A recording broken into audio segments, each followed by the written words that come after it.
All right, well, first I'd like to say, giving praise to our Lord and Savior Jesus Christ, to our pastor and first lady, and to all the pastors, ministers, evangelists, that's here, also Ms. Rose Jackson, and to everyone in their respective places. Good afternoon.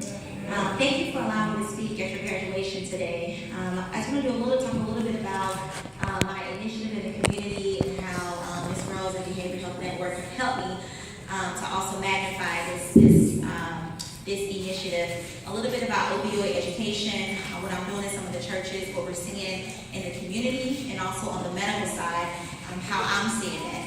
One thing, this goes right along with destigmatizing mental illness, but also destigmatizing substance use disorders. And so, starting off a little bit about me, I am a practicing physician at Family Care Health Center. I'm the Associate Medical Director. I'm also faculty at St. Louis University School of Medicine, in which I teach residents and medical students in the Department of Community and Family Medicine. I'm also a consulting physician for the Missouri Opioid State Targeted Response Team, and I think that's most of it. I do a little bit of work in the community with this project that's funded through SAMHSA and Missouri Opioid STR. So my mission, I started a faith-based opioid project. The mission is called the AAA. So it's acknowledge, apologize, and activate. The acknowledge part is let's acknowledge how we as a community, as a society, the medical community, how we perpetuated the racial discrimination when it came to substance use disorders. Not just opioids, but alcohol use, cocaine use. It was always a disparity there in which African Americans was less likely to have access to treatment. Then let's apologize for how we've done it. As family members, we've done it unknowingly. Medical doctors have done that. A lot of us have, once someone's have a mental health disorder or even a substance use disorder, we tend to shun away or shy away or push them away. So let's apologize for how we too have contributed to that. And then lastly, let's activate our resources together. There's so many grant funds out there, so many programs and initiatives that let's get away from the stigmatizing this and let's have access for everyone. So opioids are originally, they were painkillers, so Percocet, oxycodone. In the 90s was the first wave in which it became an opioid epidemic. Starting around 2010 is when we had a huge push of heroin.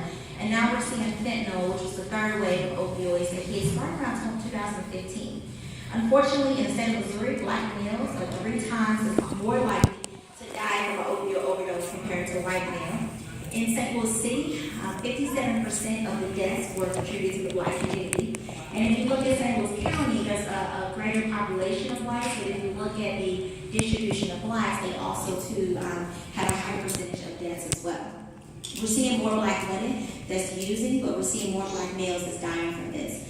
And what's contributing to this is fentanyl. So fentanyl is twice as potent as heroin. It's about 50 to 100 times more potent than morphine. And unfortunately, the more potent, more deadlier opioid is being distributed in our communities. So that's why we're seeing more blacks that's dying. There is, unfortunately, there's carfentanil that's hitting our streets now. Carfentanil is elephant tranquilizer, so it's 10,000 times more potent. So certain pockets in St. Louis City is seeing the influx of carfentanil right now.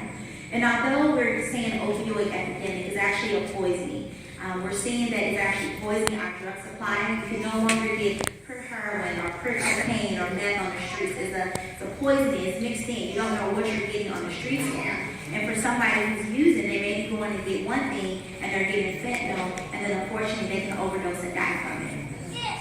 I do want people to know that we're changing the way that we're treating any type of substance use disorder. In the state of Missouri, we have a document what's called the Medication First Policy. So what that means is that before, it used to be that people would go to a treatment center, you get all of these psychosocial assessments, they use medications as last resort, let people detox, and what we know is that people are more likely to overdose if we don't start medicines. So what we do is we actually start medicines first, and then we address the other aspects. Then we can connect you to behavioral health, we can connect you to employment, educational options. So the medicine works. It helps to decrease cravings, decrease withdrawals. I tell people that if you don't have insurance, don't worry about that. There's a lot of grant funds that fund the treatment centers. A lot of the local FQHCs like Family Care Health Center, Affinia, Care STL, they also operate off a sliding scale. For example, somebody who comes to my clinic with no insurance, I can actually give them a month's supply of medications for $15. And push come to shove, typically I can wait because I know I don't want that to be a barrier to people receiving treatment. don't stop treatment anymore. It used to be that you would start medications, would detox you, would take you off 7 to 10 days. I actually don't like the word detox because there's a negative stigma associated with it. We were letting people just go through withdrawal, trying to manage it. So actually, we medically treat this. One thing I would ask everyone in this room to start looking at substance use disorders as a chronic disease. So the same way that you go to your doctor to treat hypertension, diabetes, or even depression, that's the same way to treat substance use disorders. So if someone comes to me for cocaine use, I can actually treat them in my clinic.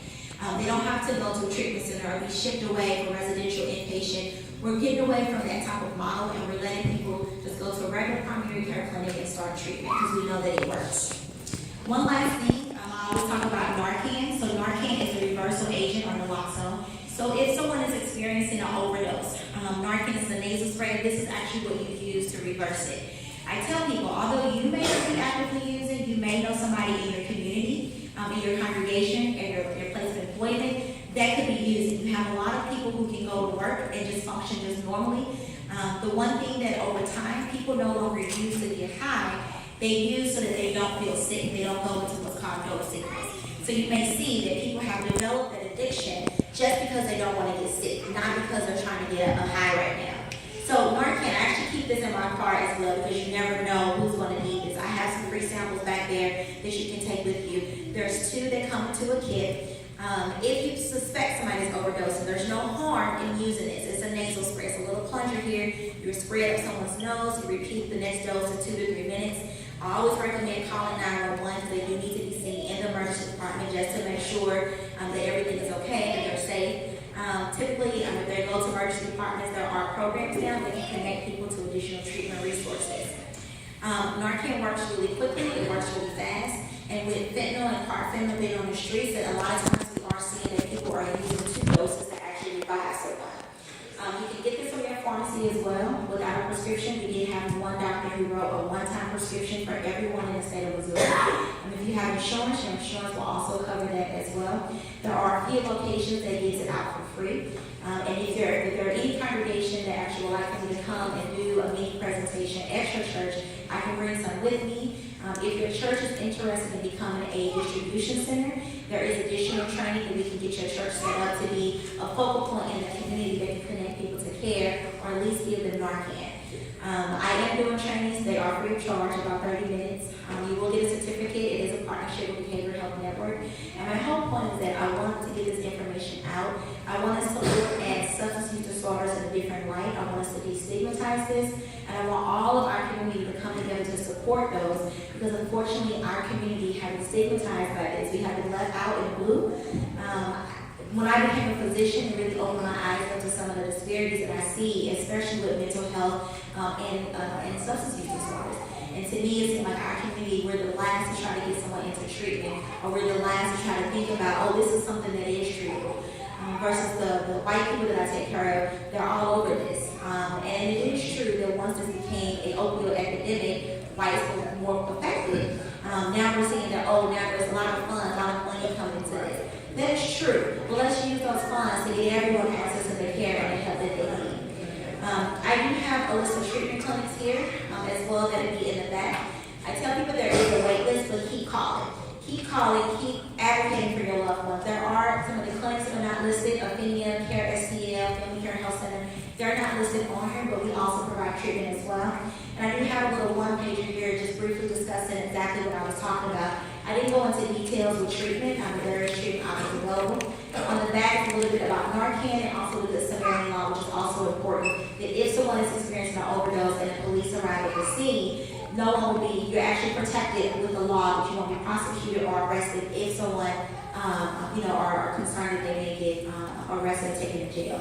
That law, unfortunately, does not protect against warrants. But what I was told, that we know that this is such a huge issue that a lot of times when police arrive to the scene, they're not trying to just arrest someone out of this. I am working with our St. Louis City prosecutor, and when she understands the problem, that she's not trying to criminalize these cases, she's actually connecting people to treatment care. So I will say that we are changing our whole healthcare system. We're trying to change our political system. And as a community, I just ask and advocate that all of us support this initiative and support that this change in our community so everyone will be able to have access to care. Thank you so much.